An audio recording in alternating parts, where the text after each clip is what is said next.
Assalamualaikum warahmatullahi wabarakatuh.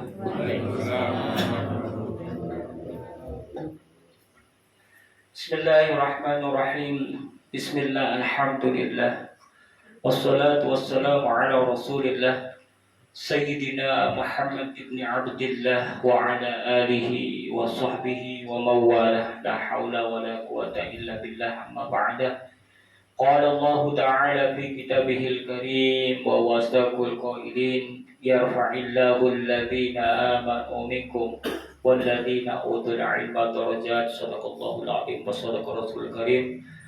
Hadratul muhtaramin, para alim, para ulama, para kiai, para ustad, para ustadah, para jamaah ingkang kaula muliaken, kaula hormati, kaula ta'zimi. Alhamdulillah, puji syukur dumateng masa dalem Allah Subhanahu wa taala. Ranten dalu menika kula kalih panjenengan sedaya kaliyan Allah tasih dipun paringi kenikmatan ingkang ageng sanget. Inggih menika kenikmatan iman, kenikmatan Islam, kenikmatan ihsan, lan Allah paring panjang umur kula kalih panjenengan, diparingi sehat walafiat, diparingi hidayah pun Allah taala, sehingga kanthi nikmat sehat walafiat lan hidayah menika kula kalih panjenengan saged berjamaah salat Isya dilanjutaken pengaosan rutin dari menika. Iki sedaya nikmat agung saking Allah Subhanahu wa taala. Kranten boten sedaya tiyang sehat niku saged ibadah. Sing saged ibadah nglakoni ibadah salat boten sedaya sing saged jamaah. Sing sampun saged salat, saged jamaah boten sedaya gadhahi ketek ati ndereki ngaos. Padahal ngaji niku penting dalam rangka mados samune ibadah supaya ibadah niki lebih berkualitas, jaga syarat rukune ibadah. Balik namung modal semangat ibadah tanpa dibekali ilmu, akhirnya nggih kualitas ibadahe boten saged netepi syarat rukune ibadah. Makane mados ilmu iku faridatun ala kulli muslimin wa muslimatin. Faridah, ana ya mubalaghah. Lek cara bahasa Arab ngoten ana ya mubalaghah.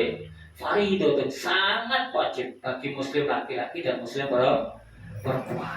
Damel bekali akhlak, bekali tauhid, bekali ibadah. Alhamdulillah, dalu menika kula kalih panjenengan ditakdir kalian Allah Subhanahu wa taala tasih dipun paring kekuatan iman, diparing kekuatan Islam, diparing kekuatan ihsan, diparingi kesehatan, dan ditakdir saged nglampahi ibadah kanthi berjamaah.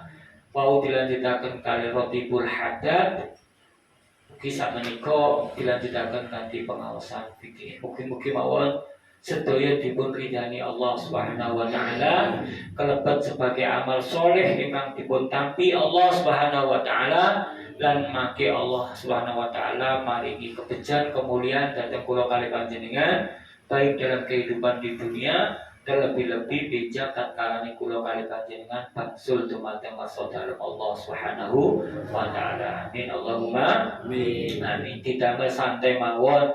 Sing kepingin kali ngopi nggih monggo ngopi, kali nyemil nggih nyemil, kali rokokan nggih mboten napa-napa teng kene Jawi mriku nek sampe kok mlebet Mas. Pun pokoke ampun dados beban, niatane niki belajar sareng nggih, belajar sareng boten kok iki Pak Yai niki ustadz iki boten. Sedaya sami-sami umat Nabi Muhammad ingkang sami-sami ngasuh kawruh mados ilmu. Kebetulan mawon kula dalu menika ditakdir Allah dikengken dados narasumber nyampeaken napa ingkang kula saged dhateng panjenengan. Asline nggih sami mawon kula kalih jenengan nggih tasih ngasuh kawruh. Ranten ilmune Allah niku sangat luas sangat.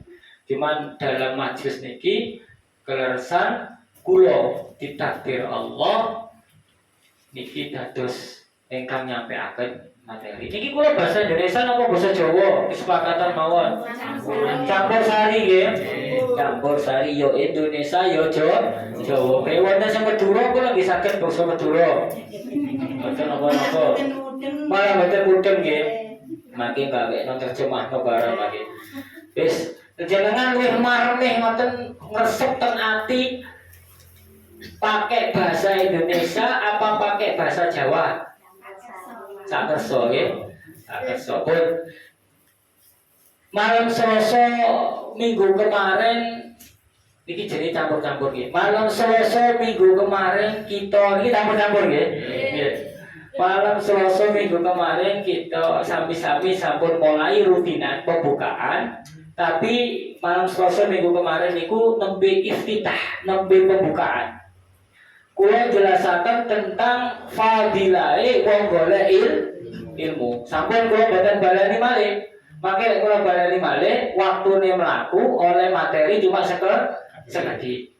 Makane niki kok kula tingali kok kemajuan wonten napa niki wonten kamerae. Nggih mangke sing jenengan ketinggalan ta boten paham nggih jenengan njaluk duplikat salinan materi ini nggih. Dirungokno malih, dipahami malih sing boten paham apa wingi dipelajari malih. Saniki kula mulai masuk di materi. Saderenge memulai jamiah ini kita sudah diskusi niki ngaji bab opo. Ternyata jamaah minta ngaji bab fikih. Leres ya? Fikih. Terus kula takoki, fikih tingkatan opo kira-kira? Jenengan nyuwun dasar. Damel nopo niku sampun kula mboten usah, mangke jenengan nyuguhi kula kecapan kali ajar apa ndak bingungaken. Mangke mau dibungkus lek ngono. Pun mriko mawon Pak, kula nyuwun aku awak niki nggih. Gelas mawon kali sunduk mangke kula ngeten mu.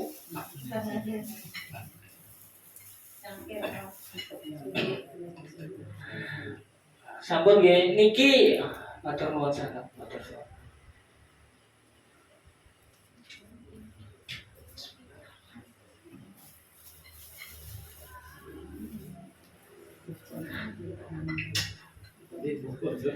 Sampun.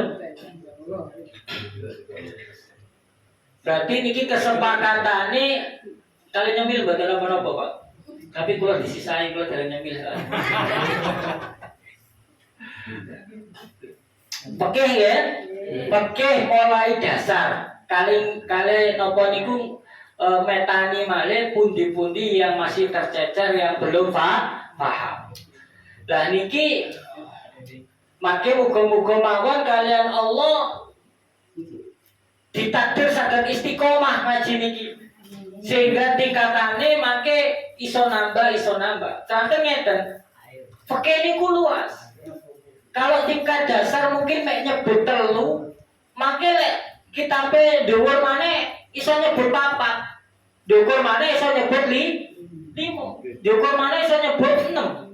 Niku fikih. Nanggone sing dasar mengatakan gak oleh. Engko nanggone dhuwur maneh mengatakan oleh tapi. Kok dhuwur maneh oleh tapi ku mau sik ditafsiri maneh, tapine tapi. Paham nggih? Niku ilmu, Pak. Nah, dados kula kali panjenengan iki lek merasa cukup ngaji, terus bekale sakmun merasa cukup, akhirnya dadi wong gupuhan. Ro gupuhan nggih. Rumangsane iku sing paling bener, rumangsane iku sing pokok paling bener.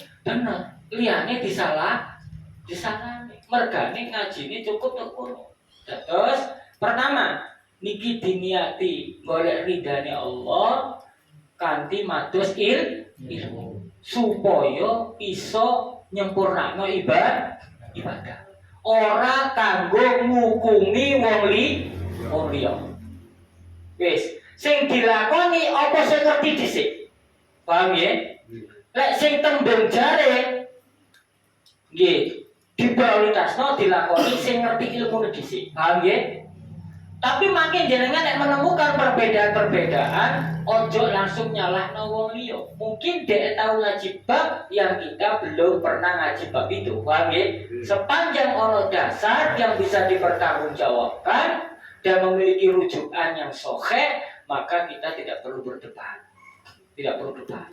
Niku fungsine ngaji niku tulis zamani. Ngaji ku kudu moksone sing suwi terus. Karena ilmune agama niku ilmune Allah niku luas. Jenengan nek ngalah cekap ngaji, engko akhire rumangsane hukum mek iku tok. Rumangsane kebenaran mek iku tok. Padahal di dalam rujukan-rujukan yang lain menyebutkan yang berbeda, tapi kita tidak ketahui.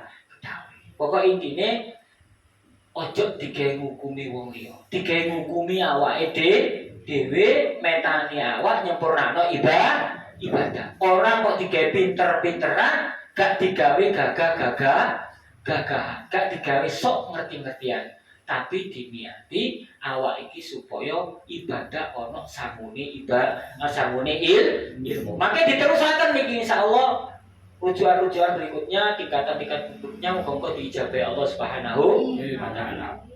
Pun keranten jenengan nyuwune dasar, kula beto kitab Mabadiul Fiqhiyah. Artine permulaan fikih. Jadi niki permulaan ngaji fikih. Pun Mabadiul Fiqhiyah niku wonten juz 1, juz 2, juz 3, juz 4. Tapi juz 1 dan juz 2 pun kula tinggal. Kula langsung juz 3 karena materinya subbabnya sama. Bab-babnya sama. Cuman juz awal diulangi materi di juz 2 tapi ada penambahan. Juz 2 diulangi di juz 3 tapi diperluas lagi. Itulah fikih. Maka lek manten mabadi ngaji Safina nanti luas lagi fikih itu. Engko di tingkat mana Islam Taufik luas lagi. Di tingkat mana Fathul Qorib luas lagi. Di tingkat mana Fathul Muin luas lagi. Niku fikih. Karena fikih niku luas cakupannya dan kondisional. Kadang-kadang sesuatu sing kudune A pada keadaan tertentu bisa jadi B. Niku fikih. Makanya napa nggih? Ayo sing istiqomah ngaji, kersane pikiran iki boten sempit, gak dadi wong gopoan. Pun sakniki kula mulai niku pengantar. Intine golek ridane Allah dan ibadah ora kok kanggo minteri utawa hukumi wong liya salah bener. Sangu awake dhewe. Engko lek ana wong sing kliru dibenerno. Kok aku tau ngaji koyo ngene, tapi orang ngarani dene salah nggih, boten ngukumi nggih. Kang, yuk. Biyen aku ngaji kok koyo ngene. Orang kok langsung ngarang salah, bisa jadi dia tahu rujukannya lain. Kata dia, Bismillahirrahmanirrahim. Mulai ngaji Mabadiul Fiqh. Wasilah riyen datang musonef kitab, muga-muga Gusti Allah paring ridho kanthi nukil kitabipun musonef kitab Mabadiul Fiqh. Al-Niyatus Shalihah bi ridallah. Tsumma ila mu'allaf kitab Umar. Al-Fatihah. A'udzu billahi minasy syaithanir rajim. Bismillahirrahmanirrahim. Alhamdulillahi rabbil alamin arrahmanir rahim. Iyyaka na'budu wa iyyaka nasta'in. Ihdinas siratal mustaqim. Siratal ladzina an'amta 'alaihim ghairil maghdubi 'alaihim waladdallin. Bismillahirrahmanirrahim. Kula maknani pesantrenan riyin boleh barokah guru riyin sing ngajari kula, mangke kula terjemahkan dalam bentuk yang bebas. Nanti juga dibuka aja. Bismillahirrahmanirrahim. Usul Islam. Ini jelasnya tentang pokok-pokok Islam. Bab pertama Mabadiul Fiqh juz 3. Al-Islamu. Bahas Islam ya. Al-Islamu utawi Islam. Sing diarani Islam iku apa? Apa sih Islam iku? Huwa ya Islam al-inqiyadu iku anut lima marang barang jaa kang teko apa ma jaa kang teko bihi kelawan ma an-nabiyyu sapa kanjeng Nabi sallallahu alaihi wasallam bittiba'il awamiri kelawan anut marang pira-pira perintah wasina bin nawahi lan ngedoi pira-pira larangan. Pun niki boten perlu dibahas teman-teman pun umum. Islam itu apa sih? Sesuatu yang dibawa oleh Nabi Muhammad Shallallahu Alaihi Wasallam yang datangnya dari Allah, dan kita diperintahkan untuk ikut perintahnya Nabi dan menjauhi apa yang dilarang. Itu Islam. Wis lek kepengin dadi wong Islam sing bener, wis ati Allah wa ati Rasul. Dikembangno maneh wa ulil amri minkum. Jadi taat nang Allah, carane taat nang Allah ya apa? Ya taat melalui risalah sing digawa karo utusane Allah. Taat marang Kanjeng Nabi Muhammad sallallahu alaihi wasallam. Sak kuat-kuate sak mampu-mampune niku Islam. Usulul Islam utawi piro-piro pokok Islam arbaatun ku papat. Sumber hukum Islam ala al-sunnah wal jamaah iku ana papat. Apa yang dijadikan dasar di dalam menentukan hukum di dalam agama Islam, sing digawe landasan, sing digawe patokan, sing digawe dasar di dalam menjalankan keislaman iku ana piro? Ana papat. Iki sumber hukum.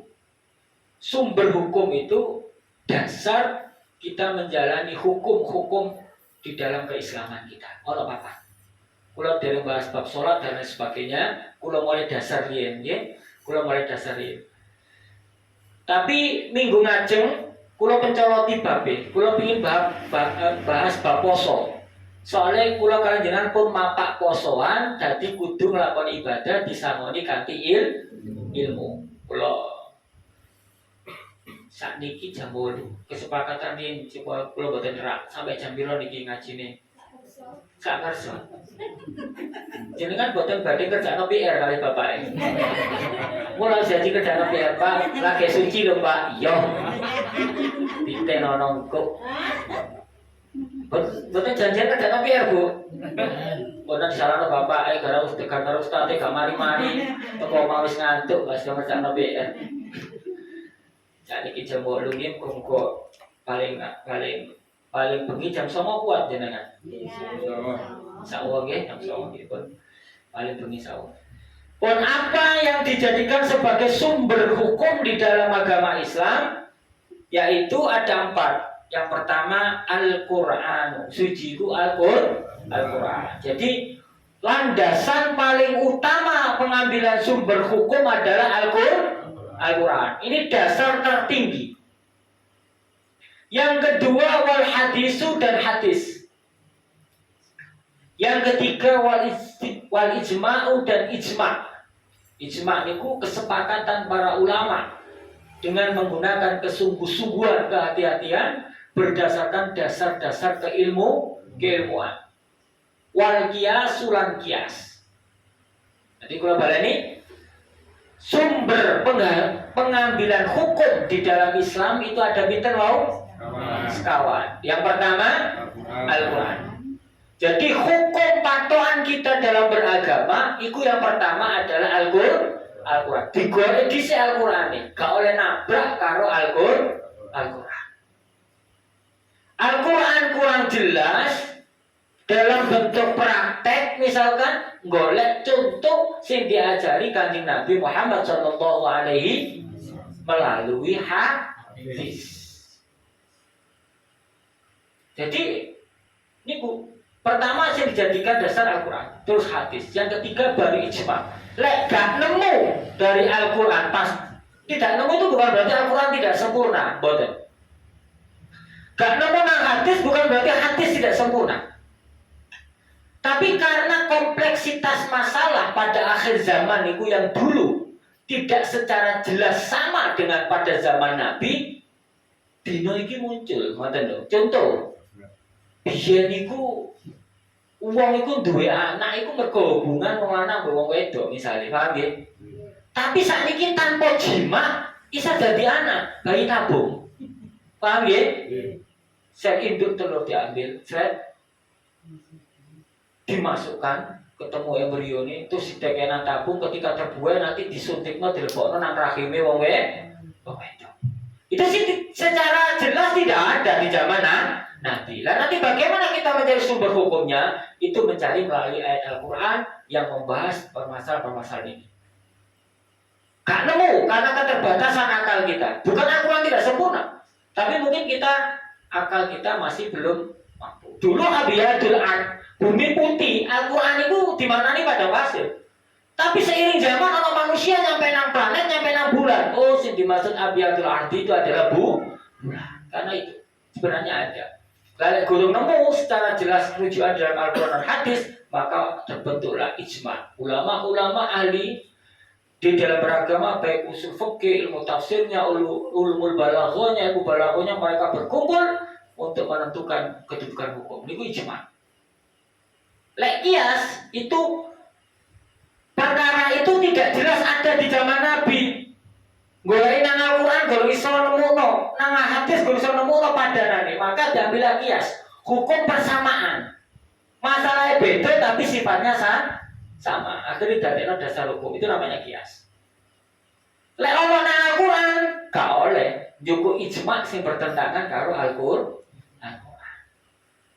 Lek ono nang hadis gak oleh membuat ijma kesepakatan sendiri yang bertentangan dengan hadis. Gak boleh. Al-Qur'an dan hadis. Cuman masalahnya pulau kalian jenengan, kita itu tidak boleh lalu gagah-gagahan mengatakan wis gak perlu nemen-nemen ngurungono ulama, pendapat ulama itu juga manusia, ono keliru nih. Langsung kembali ke Al-Quran dan ke Al-Hadis. Saat ini kan kata orang gagah mengatakan gitu.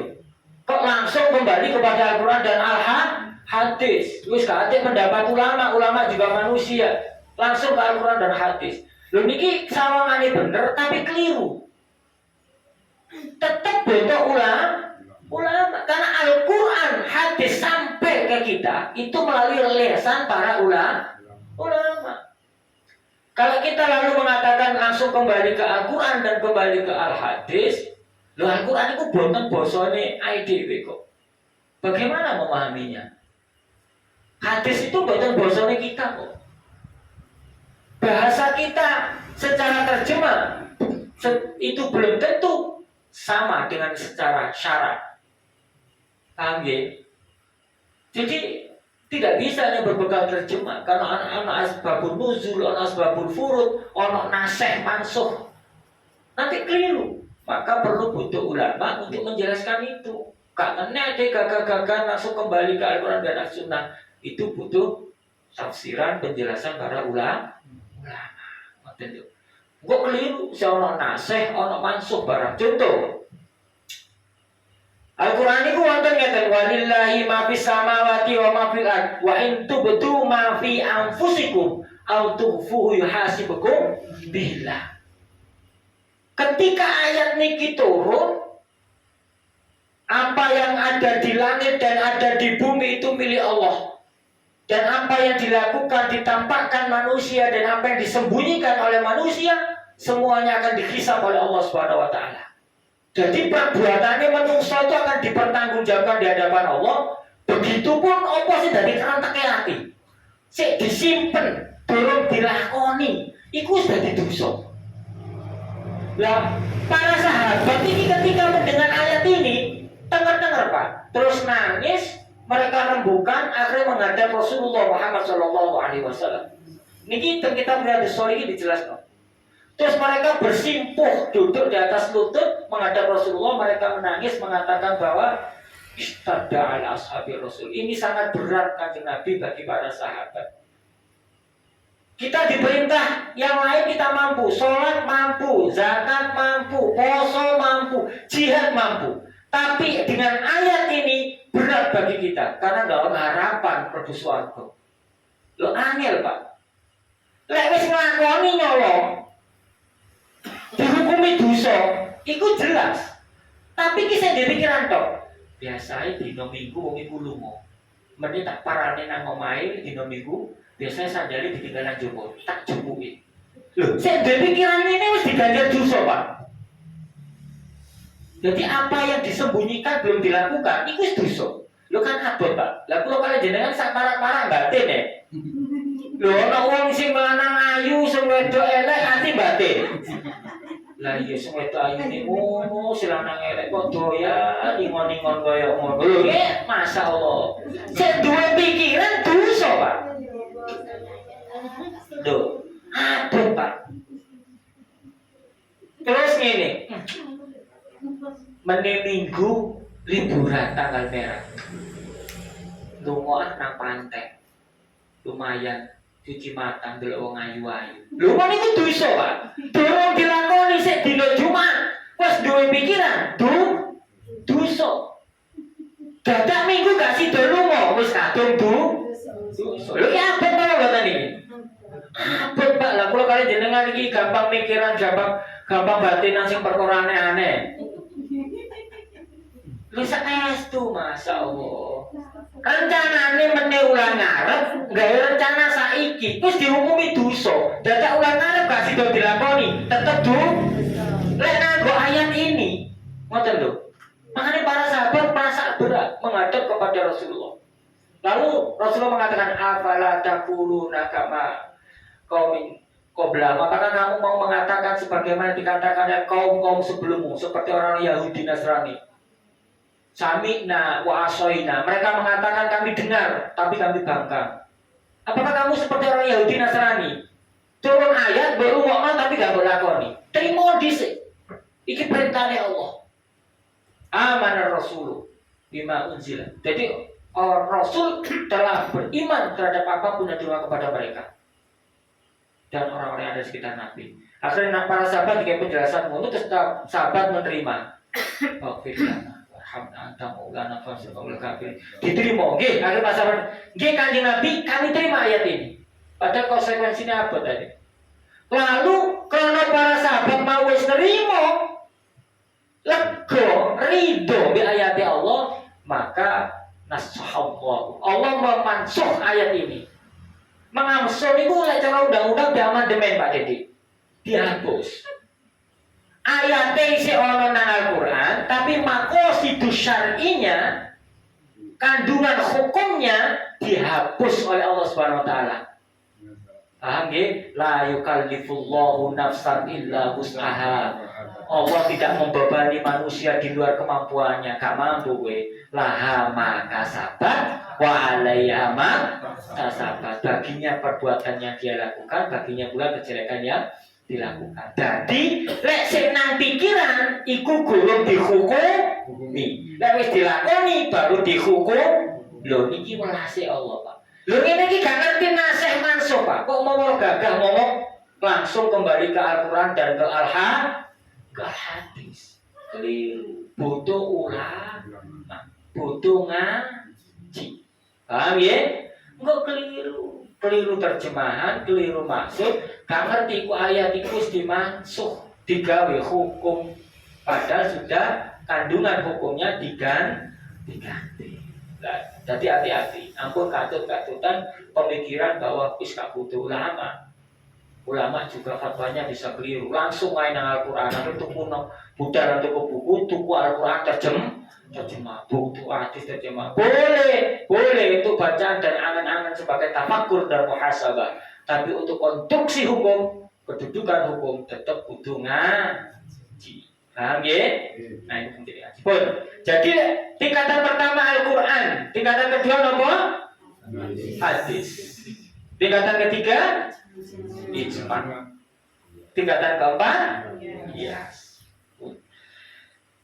Al-Quran utawi sing diarani Al-Quran huwa ya Al-Quran kitabullah iku kitabe Allah. Al-munazzalu kang den turunake ala sayyidina ing atase bendoro kita Muhammadin rupane Nabi Muhammad sallallahu alaihi wasallam li islahin nasi krana bagusi menungso fi dinihim ing dalam agamane nas wa dunyahum lan dunyane nas wa akhiratim lan akhiratin nas. Jadi Al-Quran itu apa? Al-Quran adalah kitab yang datangnya dari Allah Subhanahu wa taala yang diturunkan kepada Nabi Muhammad SAW untuk memperbaiki tingkah laku manusia dan keadaan manusia pada kehidupan agamanya, dunianya dan akhiratnya. Itu Al-Quran, kitab yang diturunkan Allah kepada Nabi Muhammad.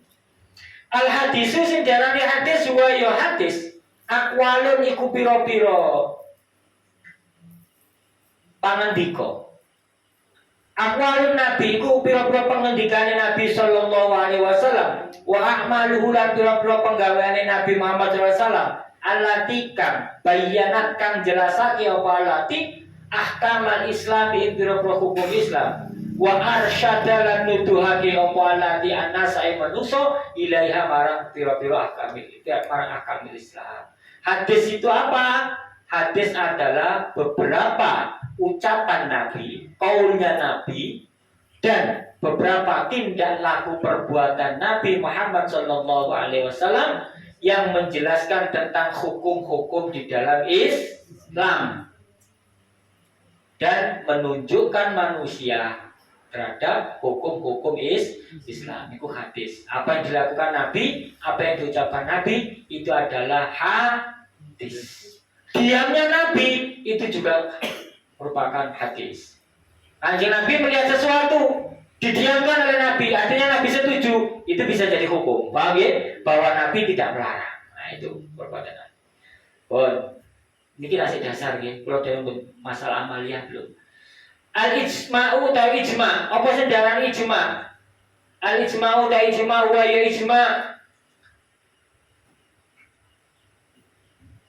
Itfaqul mustahidil ummati iku kesepakatane mujtahide umat.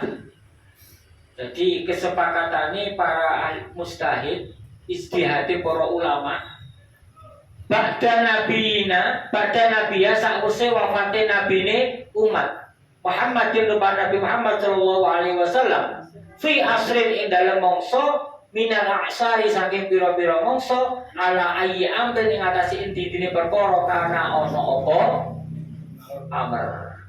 Jadi ini apa dinamakan ijma? Ijma adalah kesepakatan para mujtahid. Mujtahid itu siapa? Ulama yang memiliki hak untuk beristihad, bersungguh-sungguh di dalam membuat kedudukan hukum, berbekal kedalaman ilmu. Ya ilmu hadis, ilmu Quran, ilmu usul fikih dan sebagainya. Ilmu balaghah, mereka dokter di dalam bidang ulama, di dalam keilmuan agama, lalu berembuk terhadap satu masalah yang jawaban masalah itu tidak ada di Al-Quran dan tidak ada di hadis, tapi menjadi fenomena di masyarakat. Akhirnya ulama berembuk, mengambil rujukan ini, akhirnya membuat kesepakatan hukum. Itu namanya ijma. Apa ada ijma itu di zaman para sahabat? Ada ijma khulafaur rasyidin. Di zaman Nabi, Al-Quran itu belum tersusun 30 juz, Pak. Al-Quran belum tersusun. Lalu ketika sepulang perang, bahkan di perang Jamal itu perang sahabat dengan sahabat, Pak. Satu ini loyalisi Sayyidah Aisyah, satu ini loyalisi Sayyidina Ali. Karena dihukumi sapa sing salah gak oleh dihukumi. Karena sahabat di sahabat, Pak. Itu banyak para penghafal Al-Quran itu terbunuh. Sedangkan Al-Quran belum tersusun. Para penghafal Al-Quran banyak yang meninggal. Akhirnya Sayyidina Umar itu berpikir gini, ini ngaji fikih kali ngaji tarikh supaya jenengan bisa menerapkan fikih dalam kehidupan sehari-hari. Jadi kula mboten pengen ngaji fikih secara terlek di dalam bahasa kita, makanya jenengan penerapannya gak ngerti. Jadi kula balekno datang kehidupan sehari-hari dan cerita tarikh. Sehingga maksudnya ngaji fikih itu untuk gini. Akhirnya Sayyidina Umar berpikiran bahwa iki para sahabat wis akeh sing kapundhut. Jam 8:20. Kula mboten ngejami lho nggih. Kula ngaji sampai jam 12 bengi betah nggih. Tapi kuwatir ibuke diprotes ya bapak-bapak. Akhirnya sahabat Umar mikir ngeten. Iki lek Al-Quran gak ndang dikumpulno, engko para penghafal Al-Quran iki para hufaz iki, para hafid-hafidah banyak yang meninggal, Siswi generasi berikutnya gak ngerti Al-Quran. Padahal ini kitabullah, kitabnya Allah. Akhirnya sahabat Umar berpikiran untuk membukukan Al-Quran. Ngadep moro nanggone Sayyidina Abu Bakar. Abu Bakar itu khalifah pertama. Rasulullah wafat, kaum Ansor dan Muhajirin sepakat mengangkat Sayyidina Abu Bakar jadi khalifah. Sayyidina Umar ngadep Abu Bakar memberikan usulan untuk menyusun Al-Quran, dibukukan 30 juz. Ini gua cerita tentang wujud ijma di zaman Khulafaul Rasyidin. Jadi ijma itu bisa jadi kekuatan hukum, Pak. Bukan hanya Al-Quran dan hadis. Tapi setelah di dalam Al-Quran tidak ada, di hadis tidak ada, baru ijma. Lagi soal Al-Quran ya nggak Al-Quran, nggak usah diijma namanya. Al-Quran belum jelas. Kalau penjelasannya di dalam Al-Quran itu perlu secara rinci karena ada permasalahan hukum kondisional, maka perlu ada ijma, ada kesepakatan ulama. Akhirnya terus sahabat Umar madep nanggone Sayyidina Abu Bakar, musulno iki. Apa jawabannya Sayyidina Abu Bakar? Loh, kila bid'ah. Enggak ada di zaman Nabi. Afala ta'lamu ma la yaf'alu Rasulullah Muhammad sallallahu alaihi wasallam, jari Abu Bakar. Apa awakmu ate nglakoni perkara sing gak dilakoni pada zaman Nabi Muhammad sallallahu alaihi wasallam? Jari Abu Bakar ngono. Iki gak ono nang zaman Nabi. Apakah kamu mau melakukan yang tidak ada zaman Nabi? Maka Umar menjelaskan dasar dan pertimbangannya untuk kemaslahatan, maka diterimalah oleh Abu Bakar. Akhirnya Abu Bakar mengatakan, sekarang aku tahu dari kamu apa yang aku tidak ketahui. Maka dirembuk sopo isim jadi ketua ini. Akhirnya diutuslah Zaid bin Sabit sebagai ketua tim penyusunan pengumpulan Al-Quran. Kenapa Zaid bin Sabit? Karena Zaid bin Sabit yang paling fasih bacaannya, dan Zaid bin Sabit adalah katibnya Rasulullah Muhammad SAW, sekretaris Nabi. Semasa hidupnya Nabi, Kanjeng Nabi pun duwe sekretaris jenenge Zaid bin Sabit. Kanjeng Nabi oleh ayat, Zaid digawe nulis. Kanjeng Nabi oleh apa? Zaid digawe nulis. Itu ku sekretaris Nabi Muhammad sallallahu alaihi wasallam. Akhirnya disusun lah. Ketika Abu Bakar dan Umar datang ke Zaid menyampaikan bahwa mereka mau menyusun Al-Quran dan memerintahkan kepada Zaid untuk menyusun Al-Quran, Zaid kaget. Duh, iki lak bid'ah. Hal taf'ala ma la yaf'alu Rasulullah Muhammad SAW. Abu Bakar di Umar diomongi kalau Zaid bin Sabit. Podo mbek jawabannya Abu Bakar atas sarane Umar. Abu Bakar yang ngomong ngono. Tapi ketika Abu Bakar sepakat lalu datang kepada Zaid, Zaid kaget. Iku gak ono zaman Nabi. Hal taf'ala, apakah kamu berdua, panjenengan berdua mau melakukan sesuatu yang tidak dilakukan Rasulullah Muhammad SAW? Itu jawabannya Zaid, Pak. Jadi menjelaskan tentang bid'ah itu tidak sesederhana itu. Wis gak lalu bab bid'ah nggih. Maka bab bid'ah nggih, insyaallah bisa menjelaskan itu dengan berbagai rujukan dari ilmu alat. Kata kullu itu di dalam kaidah balagha ada berarti keseluruhan, ada yang berarti sebagian. Wis gak bingungno. Kula menjelasno dasar ijma ini bisa dijadikan sebagai dasar hukum. Kesepakatan ulama, baksul masail para ulama itu bisa menjadi dasar hukum. Itu ijma. Pernah dilakukan pada zaman Khalifah Khulafaur Rasyidin. Itu ijma Khulafaur Rasyidin. Zaid bin Sabit menolak. Loh, apalah hal taf'ala? Apakah kalian berhal taf'ala karena berdua? Apakah kalian berdua mau melakukan yang tidak dilakukan Rasulullah? Maka dijelaskan oleh Abu Bakar dan Umar sampai akhirnya Zaid bin Sabit menerima untuk menjadi ketua penyusunan Al-Quran. Terus Al-Quran dikumpul. Zaman Khalifah Abu Bakar belum kelar. Zaman Umar belum kelar. Kelare pada zaman sahabat Utsman bin Affan. Maka disebutlah Mushaf Utsmani.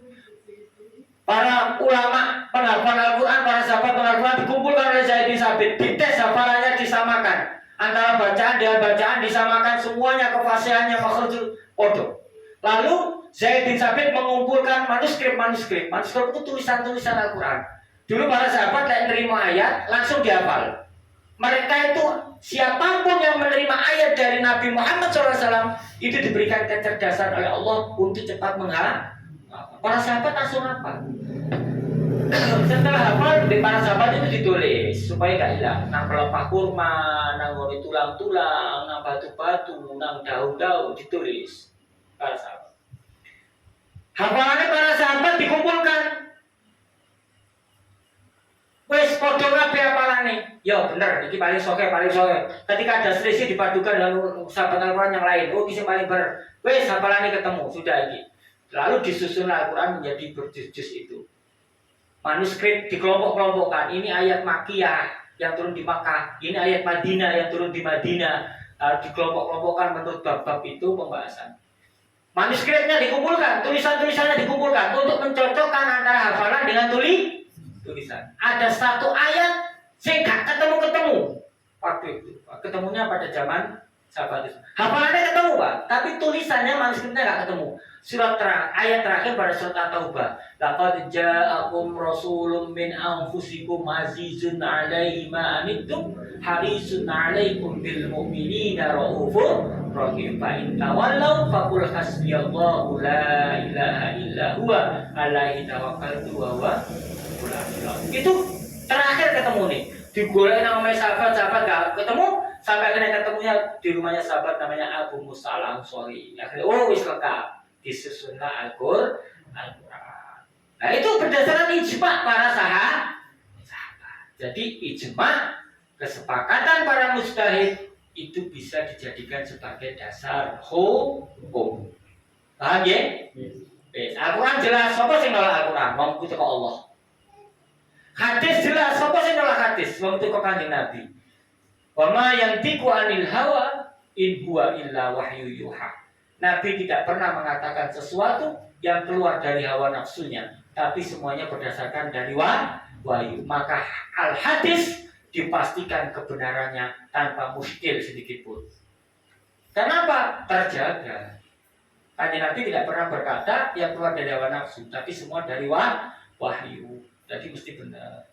Lalu kalau gak ditemukan Al-Quran, gak ditemukan Al-Hadis, barulah para mujtahid membuat kesepakatan ulama dalam bentuk ijma. Paham ya? Ijma para ulama. Itu kedudukan yang tiga. Nah, ijma dalam pendapat para ulama yang belum ditemukan, maka kias. Hukumnya melok hukumnya dengan permasalahan yang sama. Contoh, kias. Al-Quran gak ono, hadis gak ono. Ijma dorong ono, maka diambil kias. Bagaimana hukumnya narkotika? Dia nggak ono Pak, sabu-sabu narkotika itu kan nggak ono. Maka diambil kias. Iki memabukkan, iki madoroti, membuat ketergantungan. Khomer itu memabukkan, khomer itu membahayakan. Khomer itu arak Pak ya. Khomer itu membuat ketergantungan. Maka narkotika hukumnya dibikin haram, dikiasno, dipadakno karo khomer itu kias, paham ya? Nah, itu namanya kias. Mengambil hukumnya dengan menyamakan pada permasalahan hukum yang lain. Khomer. Podo karo bayi tabung. Paham? Apa hukumnya bayi tabung? Ya dulu kalau yang ditemukan itu adalah pasangan yang sah, maka boleh, paham ya? Boleh. Lalu ditaruh di janin ibunya. Karena gini Pak, kadang ada faktor pembuayan itu yang organ reproduksi seseorang itu tidak normal, sehingga sperma nggak bisa terbuai di dalam, mesti mati di tempat. Padahal si lanang subur, si wadon subur, tapi alat reproduksinya tidak berjalan secara normal, tidak bisa terbuai spermanya, maka diambil, ditemukan di luar rahim, ditabungno, janinnya hidup, baru disuntikno nanggone wong. Apa itu embrionya itu disuntikno nanggone janine rahime wong itu boleh kalau wong lanang mbek wong wedok terikat dalam pernikahan yang sah. Tapi diambil dari sperma yang bukan pasangan yang sah, itu hukumnya haram, tidak boleh. Jadi dikias-kias dipandangno dengan hukumnya nikah. Paham ya? Jadi napa wae hukume? Al-Qur'an, hadis, ijma, kias. Sampai di sini paham? Paham Bu? Bulat kurang jelas noy. Boten saged dipahami. Saged nggih? Saged dilanjut bahasane? Kurang tambahin malih saya saged. Pun niki sampun selesai ya. Jadi mengambil hukum di dalam Islam ada Al-Qur'an, ada hadis, ada ijma, ada qiyas. Wis. Ampun nggih? Lanjut nggih? Kula lanjutaken. Ahkamul Islami utawi iki nerangake pira-pira hukum di dalam Islam. Lek mau jelasno sumber hukum, iki jelasno tentang jenis-jenis hukum di dalam Islam. Ahkamul Islami utawi pira-pira hukume Islam satu niku ana 5. Jadi hukum-hukum di dalam Islam ada 5. Beda ya, lek wau adalah dasar hukum, dasar pengambilan hukum. Ini jenis-jenis hukum. Hukum-hukum di dalam Islam ada 5. Al-fardu, rupane fardu. Yang pertama fardu. Wasunnatu lan sunnah. Wal haramu lan haram. Wal makruhu lan makruh. Wal mubahu lan mubah. Pun. Ada berapa hukum di dalam Islam? 5. Yang pertama fardu. Yang kedua sunnah. Yang ketiga haram. Yang keempat makruh. Yang kelima mubah. Fardu, sunnah, haram, makruh, mubah. Itu macam-macam hukum. Al-fardu utawi kang aran fardu wa ya fardu. Ma iku barang, ma iku perkara. Yusabu kang den ganjar. Fa'ilu sapa wong kang lakoni al-fardu. Wa yu'aqabu lan den siksa tarikuhu sapa wong kang ninggal al-fardu. Apa yang dinamakan fardu? Fardu yaitu sesuatu perkara yang jika orang melakukannya maka dia mendapatkan pahala, jika meninggalkannya akan mendapatkan dosa atau siksa. Wa utawi al-fardu wal wajib bulan wa utawi al-fardu wal wajib bulan wajib bimakna waqidin iku kelawan makna kang siji. Illa bi babil haji kejaba dalam haji. Fardu mbek wajib itu padha. Sing darane fardu iku wajib, kecuali pada bab haji. Fardunya haji dengan wajibnya haji berbeda. Nanti kita bahas bab haji. Tidak campur isi. Yang pertama fardu. Apa itu fardu atau wajib? Perkara yang dilakukan mendapatkan pahala, jika ditinggalkan mendapatkan dosa atau siksa. Itu fardu atau wajib. Contohnya sholat lima waktu, poso Ramadan, zakat, haji bagi yang mampu. Itu fardu.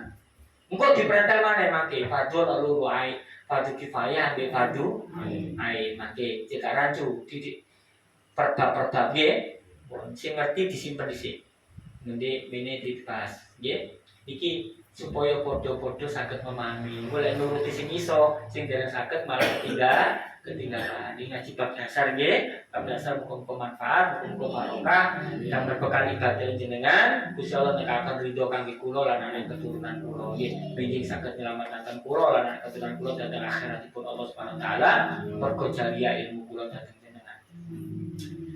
Wis jadi fardu adalah lek dilakoni oleh ganjaran lek ditinggal oleh dosa pun iku fardu. As-sunnatu ta sunnah wa ya sunnah ma iku perkara yusabu kang den ganjar fa'ilu sapa kang nglakoni sunnah wala yu'aqabu lan ora den siksa tarikuha sapa wong kang ninggal sunnah.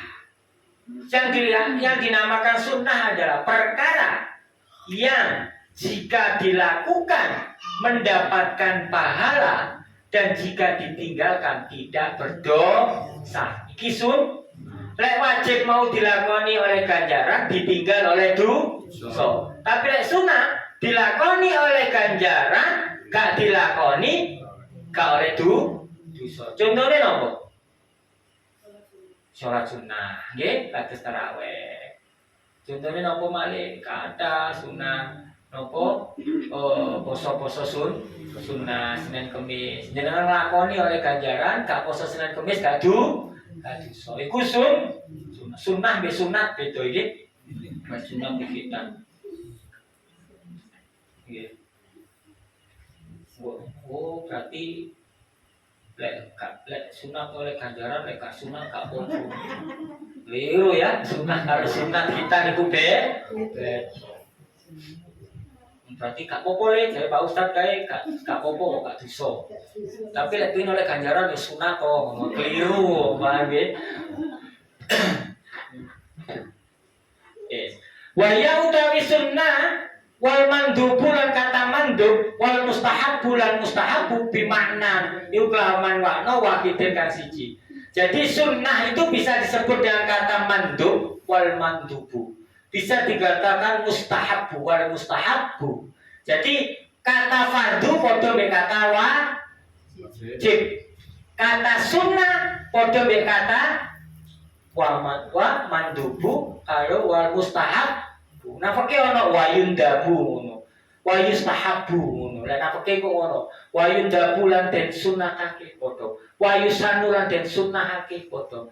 Wayu stahabu lan den sunahake padha. Iku istilahnya sama ono wayu sanu, ono wayu stahabu, ono wayun dabu. Al haramu ta kang aran haram huwa ya haram maiku perkara. Yusabu kang den ganjar tariku sapa kang ninggal haram. Wayu bulan dan siksa fa'ilu sopo kang lakoni haram. Yang dikatakan haram adalah perkara yang jika dilakukan mendapatkan dosa, jika ditinggalkan mendapatkan pahala. Mayu sabu tariku lek ditinggalno oleh ganjaran wayu fa'ilu lek napa dilakoni oleh pelan-pelan nggih. Haram adalah jika ditinggalkan mendapatkan namun ini pikiran PR ya. Tambah bengi pikiran PR kadang tuku jamu gak sida kerjaan PR repot iki. Ini sak minggu lagi suci ya. Bojo kula lagi suci, Pak. Pun kok berani haram adalah jika ditinggalkan mendapatkan pahala. Nah, konsentrasi. Jika dilakukan mendapatkan dosa. Kalau ditinggalkan mendapatkan pahala. Dilakukan dosa. Contoh nih. Ngombe toa, mangku purel. Kan tren ya lagune niku nggih. Nggih, iku dosa, Pak. Haram. Zina, haram, nyolong, haram. Ono, Pak. Perkara haram niku dadi hobi. Lek gak dilakoni ku rasane awak adem panas. Ibu yo, apa Bu? Rasan-rasan. Masya Allah. Budal pengajian lho sik rasan-rasan. Jilbabe anyar meh. Jare tanggane nyicil iku ngono. Kadang budal pengajian sing ngrasani. Iki mau ustaze dirasani, ustaze guru kurang mangan. Kan diopeni bojone Pak. Sing ngerti bojo kula padahal bojone lemu lho, sing lanang guru ono neh. Iku dosa. Haram. Jenengan tak kandhani pengumuman rasa-rasa ngono. Haram. Tapi nek gak rasa-rasa sami gula pisariawan. Oh, niku haram. Lek sunnah mau nek dilakoni oleh ganjaran. Lek ditinggalno boten napa-napa. Lek haram dilakoni dosa ditinggalno oleh ganjaran. Pun nggih paham nggih? Wis telu wisan. Fardu, sunnah, saged dilanjut. Saged.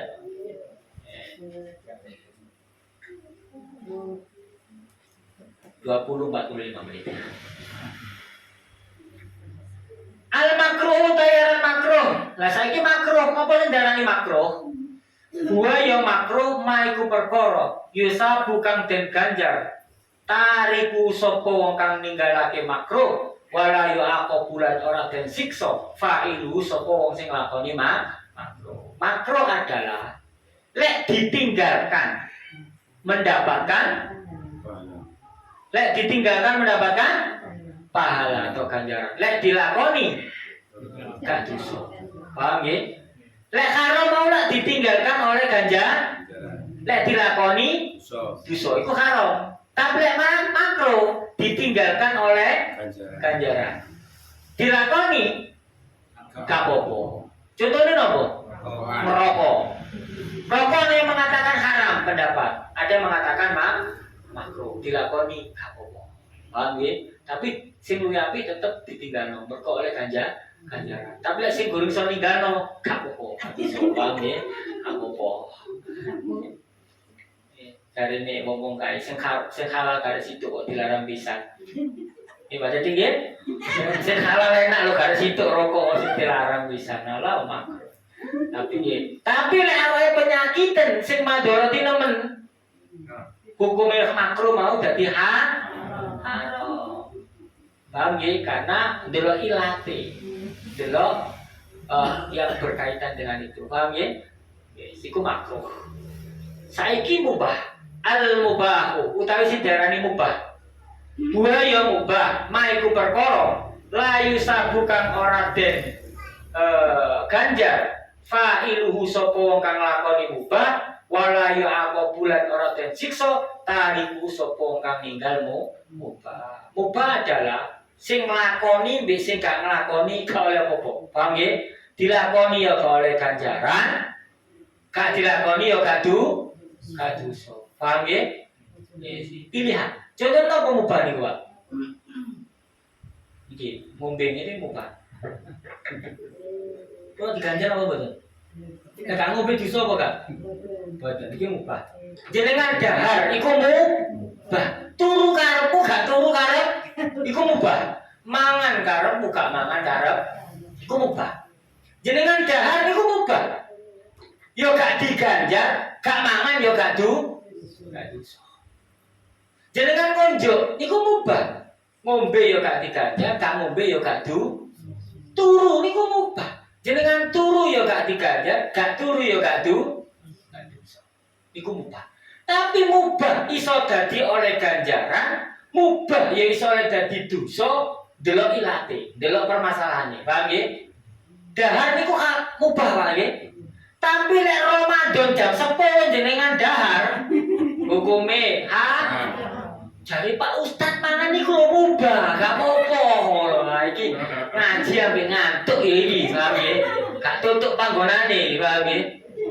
Ya anu Pak bis mandek nang terminal gak apa-apa, lah lek iso balik. Lah lek ngaji wis ngantuk, gak paham. Iki apa, paham nggih?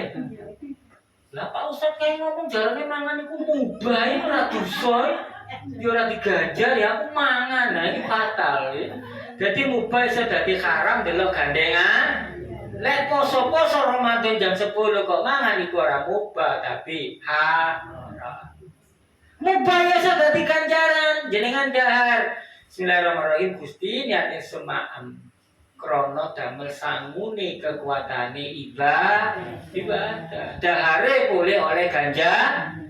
Gusti niate sun bubuk sampai jam 11 muga-muga damel sangune ibadah meniku tangi salat subuh. Sarene wau nglakoni ibadah, lare gate ndonga gate niat daksek ya mubah. Paham nggih?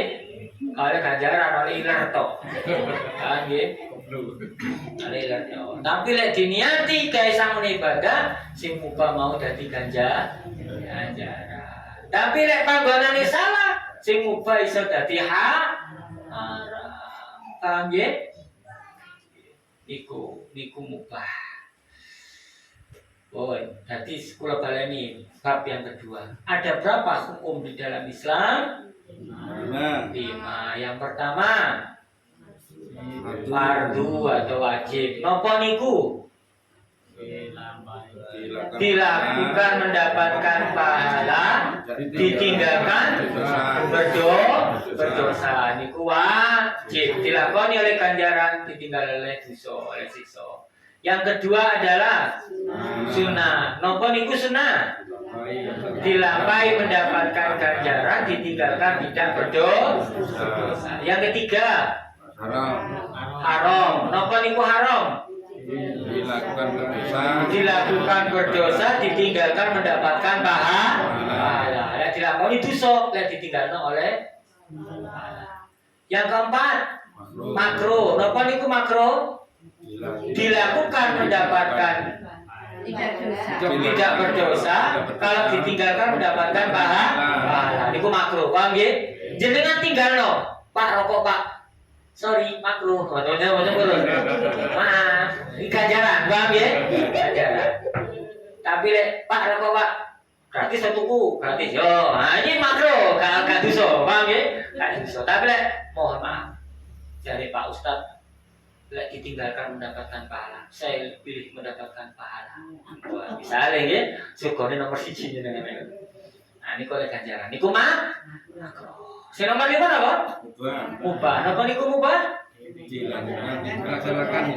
Dilakukan tidak mendapatkan pahala, ditinggalkan juga tidak berdosa. Intine sak arep mula niku mubah. Paham nggih? Pilihan. Tapi mubah iso dadi haram, mubah iso dadi ibadah, tergantung iki. Lah saiki sapa sing kena hukum 5 iki? Sing kena ketatapan fardu, ketatapan nopo sunnah, ketatapan makro, ketatapan haram, ketatapan mubah. Sopo iki sing ketatapan hukum 5 niki? Manusia. Manusia lebih itu piye? Apa wajib sholat? Umat Islam umat Islam bayi. Wajib sholat nama badan. Umat Islam lebih itu. Orang Islam yang orang Islam balik bento. Yang balik harus belakang. Kalau lama giring tuh ditambahin. Nah bener, taklif Pak. Islam balik berakal sehat. Iki saya kena hukum 5. Pun nggih paham nggih. Liyane iki gak kena hukum 5 iki mau. Gak Islam, ana wong kafir, yo gak wajib sholat. Kenapa? Gak dosa. Lho iya gak dosa wong meneh gak ditimbang api mbek langsung dijegurno ya. Wis gak ditimbang pahala. Mergo mayyabtaghi ghairal islami dina fala yuqbala min huwa wa fil akhirati minal khasirin. Sing mengambil agama selain Islam sebagai agamanya ditolak dan dia di akhirat menjadi orang yang rugi. Gak wajib sholat, soalnya gak ditimbang api elek. Gak syahadat, gak tauhid, gak Islam, orang itu didelok wong apik mbok elek. Sedang elek ngono jeguro maklum ngoten mau. Paham ya? Jadi sing wajib pertama Islam. Jadi jenengan gak kena. Jadi wong Islam sing cap ketengan. Hormatilah orang yang puasa. Oh, orang dodol disawati. Lho wong kafir dia butuh mangan, Pak. Paham nggih? Dan dia tidak wajib puasa. Iya jarne, paham nggih? Wong khat iku gak wajib poso, Pak. Butuh mangan. Terus gak ono dodol. Sakit, ono arek bayi. Jadi jadi Islam kedengan. Kita yang wajib dengan sendirinya menghormati orang puasa, tapi jangan menjadi orang yang beribadah dengan menuntut orang lain menghormati kita. Ngono. Lah terus lek ono BS posoe sampe gak sida ngono ah. Lah wis niat poso bar omah ono BS sak galon, sak cebok, sak jerigen bar no, paham nggih? Sudah niat pokoknya mereka tidak menyerang akidah dan amalia kita. Karena mereka tidak berkewajiban. Paham nggih? Ono wong gak Islam, ya gak kena hukum 5, ya gak kena hukum wajib, gak kena hukum haram. Zina Pak iku Pak haram ta gak? Oh gak wong gak Islam kok. Gak ono haram, paham nggih? Bagi orang kafir gak ono haram, gak kena hukum iki. Karena dia zina gak zina padha wae tetep direken wong gak apik di akhirat besok dijegurno lan neraka. Paham nggih? Ono wong kafir Pak gak syahadat. Api endi Pak yo? Api endi tak takoki. Siji padha kafir ya Pak. Siji. Niki ngomong agama nggih, kula mboten adu-adu. Kula mboten ngedu wong, niki ngomong agama. Padha kafir ya Pak, padha gak Islami. Sijine iki dhek gak Islam Pak, tapi lek ana wong poso melok poso. Ana wong salat toleransi tingkat tinggi Pak. Sitoke ana wong kafir senengane mendem, senengane zina. Api endi Pak? Secara sosial kemasyarakatan dan kemanusiaan, api yang pertama. Secara sosial loh nggih, karena bisa menghormati. Secara akidah bisa di akhirat podo wae. Karena gak ana hukum diganjar api, ya gak ana kewajiban. Jamin nggih? Jadi jenengan aja karo wong Cina, hormati orang puasa. Lho dhek gak wajib poso, paham nggih? Sing wajib poso adalah kita sakar. Paham nggih? Aja dadi wong Islam sing ketengan. Poso ana wong rokokan demo. Kalau poso-poso rokokan. Bicarno dhek gak poso, paham nggih?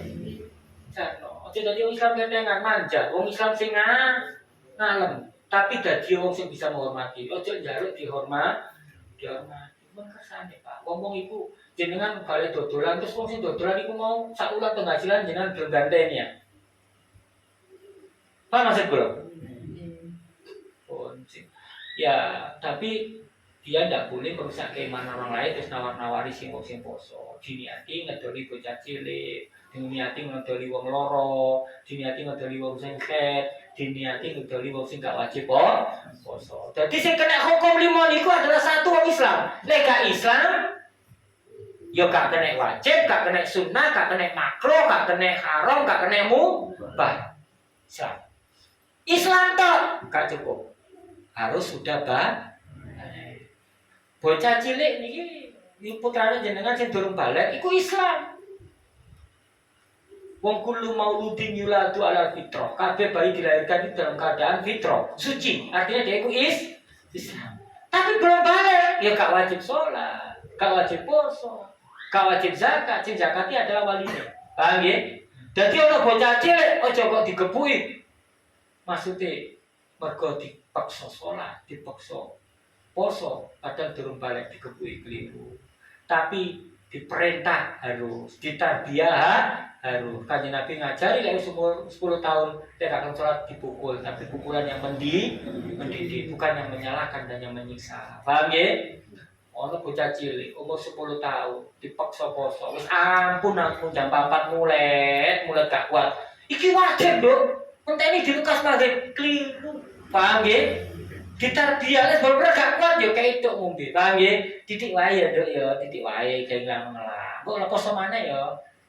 Jarene sing gede, yo ora kena batal rudul batal. Iki latihan. Paham nggih? Ojo kagetan. Gak apa-apa. Lah batal posoe. Lho wong poso dene yo ora wajib kok. Paham nggih? Gak poso ya gak dosa. Iki latihan. Ojo bocah wis mulai gak kuat dipaksa ae. Durung magrib dosa. Bocah umur 10 tahun balik diwara dosa. Keliru sing ngomong, paham nggih? Kudu sing bijak. Gak kuat tenan lho, Pak kuat Pak, temenan Pak malah Pak tenggorokanku gare Pak padang pasir. Lah titik wae yo, cekak ngelak poso maneh. Ya Nduk ya, nggih Pak. Latih. Soalnya durung Pak.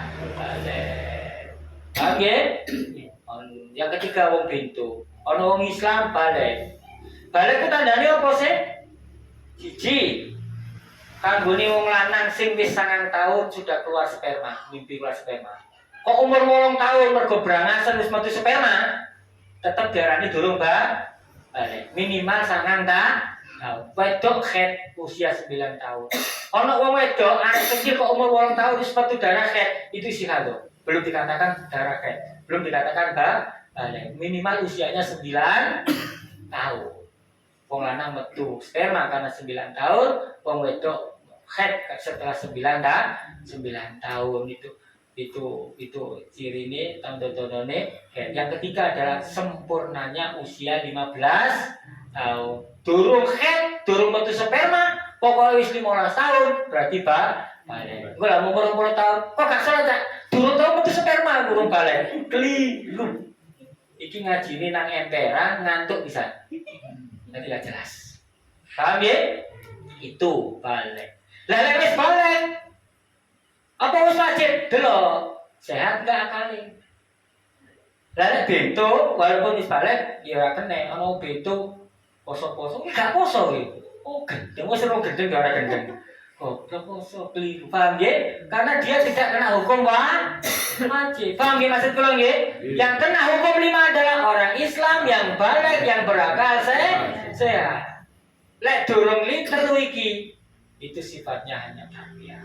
Jadi wong bento-bento kan dosa, Pak. Salat ya gak dosa, buka aurat muda ya gak apa-apa, paham nggih?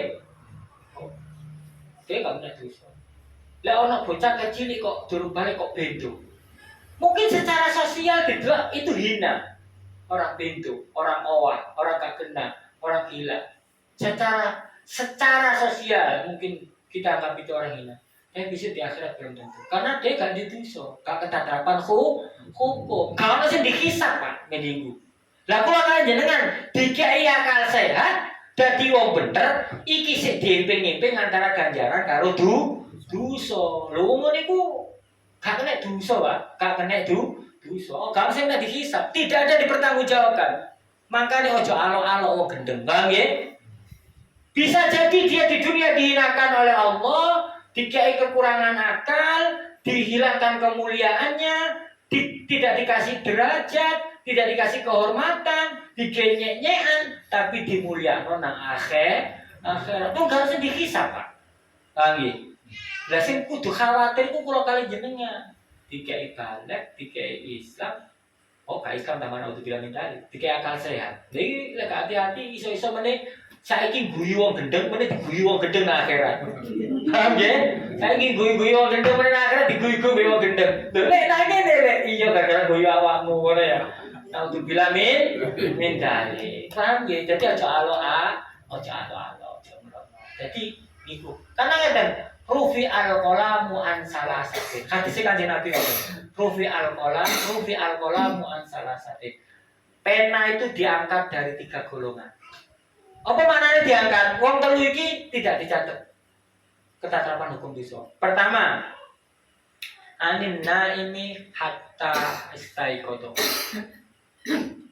Orang yang tidur sehingga dia terbangun.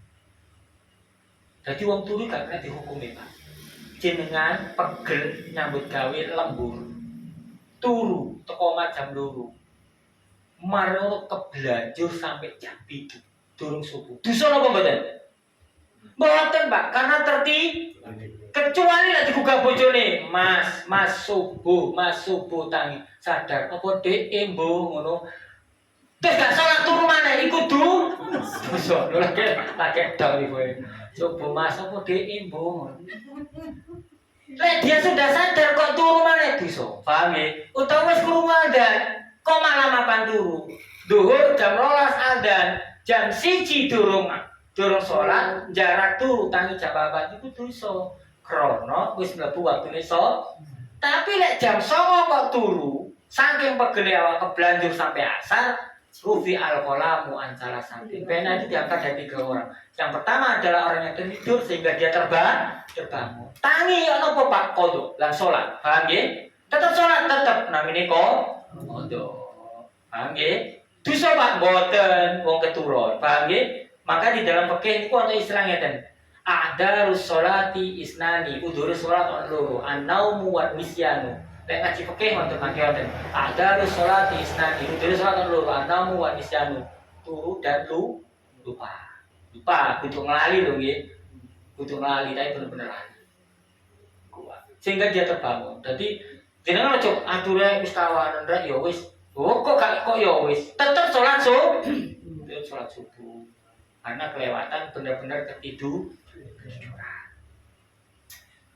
Terus yang kedua adalah anis sobi hatta ikhtilaf. Jadi anak kecil sehingga dia balik, mimpi keluar sperma. Lah sik gurung balik, pena itu sik diangkat. Dia nglakoni apa ae gak dosa. Ana arek cilik kok muda, gak dosa, Pak. Ndok awak ndok dosa. Boleh, itu untuk tarbiyah. Tapi sejatinya dia pancen gurung kena dosa karena gurung balik. Paham nggih? Tapi kudu diajari Anakmu muda terus dalan gak apa-apa gak dosa ae. Keliru, paham nggih? Ya tetep ditarbiyah walaupun gak dosa. Nggih, tetep ditarbiyah walaupun gak dosa. Anak kecil sehingga yang ketiga adalah anil majuni hatta yakila. Wong gendeng sehingga kembali berakal sehat. Makanya lek ana wong kafir mlebu Islam, dia kaya pom bensin dari titik nol ya, Pak. Mulai dari nol ya, kan diutang. Paham nggih? Tapi lek ana wong Islam ninggal salat, iku wajib nyauru. Utawa ana wong Islam naudzubillah min dzalik terus dadi murtad, mlebu Islam maneh, maka dhek kudu ngodoni poso ambek salat yang ditinggalkan selama karena tahu Islam. Paham nggih?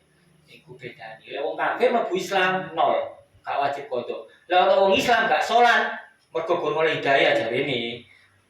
Gak salat terus dadak nemu guru, lek pengajian rutin, nang gone musala Nurul Jadid, akhirnya terus kepingin ibadah, ngerti ibadah, biar gak ada ibadah. Kecilik pada Islam, maka dia wajib ngodoni sailingi lek gak eling wis pokok dicicil sak beri, paham nggih? Mari duhur neh, sitoke duhur nekani salat ada, sitoke nekani qodho. Ngoten nggih? Jadi hukum 5 itu kata terapan kanggo wong sing taklid yaitu Islam, balik, berakal sehat. Wallahu a'lam bishawab. Paham nggih? Oh, napa sing boten jelas monggo bisa ditanyakan. Wonten pertanyaan? Cukup nggih. Oh, member Pak jam 09.00 lebih 2 menit. Boleh, ya, anu. Nggih, monggo. Wonten kebablasan film nggih. Kami lha wonten ingkang melek. Ah, Kan waktu dhuwur mahasiswa, kan wonten melek. Iku wonten dosa nang melek monggo. bagian terbangun, bagian terjaga wajib membangunkan, nggih. Digugah. Tapi lek tepak wong sak omah lunga kabeh maksud kula keturun ngoten niku mboten bisa. Nggih. Tapi lek digugah aja wong ngene, jare Pak Ustaz ngono turu gak kena hukum, terus lanjut turu maneh iku gak oleh. Paham nggih? Gak oleh. Iki kanggone wong sing bener-bener tertidur karena dia lemah, dia dhaif bener-bener gak sadar. Iku gak sadar. Matur nuwun pertanyaannya saya Bu, bagus. Sing tangi aja ngene. Iku lho durung salat jarno turu jare Pak Ustaz. Ben ae diangkat. Ora kena, ya kudu digugah. Sampun? Mau pertanyaan? Cekap? Dilanjut tadi. Boten pegel dilanjut. Mestinya boten pegel, kula sing pegel kok kula sing ngomong. Pun, insyaallah malam Selasa minggu ngajeng kula mencolot tiba, kula tambah bab poso keranten matur ngeten bulan Ramadan supados wonten bekal jenengan menjalani ibadah bulan Ramadan, nglakoni ibadah kanthi bekal ilmu. Wallahu a'lam bishawab. Muga-muga dados ilmu ingkang manfaat, ilmu ingkang barokah, saged nyempurnaken iman Islam kula kali panjenengan dan muga-muga mawon dados ridhanipun Allah kangge kula lan panjenengan anak keturunan kula, anak keturunan panjenengan sedanten kula kali panjenengan diparingi istiqomah iman, istiqomah Islam, istiqomah ihsan dan mugi-mugi tatkalane roh kula lan panjenengan diangkat kalian Allah saking jasad niki, mugi-mugi Allah nakdir keadaan husnul khotimah wa na'udzubika min su'il khotimah. Min al-Fatihah. Bismillahirrahmanirrahim. Iyyaka na'budu wa iyyaka nasta'in ihdinas siratal mustaqim siratal ladzina an'amta 'alaihim ghairil maghdubi 'alaihim waladdallin amin ya rabbal alamin. Saran-saran di sing ngapal nggih. Bismillahirrahmanirrahim. Rabbi fanfa'na bi barakatihim wa dinal husna bi hurmatihim wa amitna fi tariqatihim wa mu'afatihim minal fitani. Rabbi fanfa'na bi barakatihim wa dinal husna bi hurmatihim wa amitna fi tariqatihim wa mu'afatihim minal fitani. Rabbi fanfa'na bi barakatihim بحرمتهم وأمتنا في طريقتهم ومعافاتهم من الفتن. Kurang langkungipun wonten lepat kula dalam betul pamawon kula nyuwun pangapunten ingkang kathah nuwun ikhlasipun manah panjenengan menawi wonten pikiran kula. Akhirul kalam ihdinas siratal mustaqim. Wassalamualaikum warahmatullahi wabarakatuh. Waalaikumsalam warahmatullahi wabarakatuh.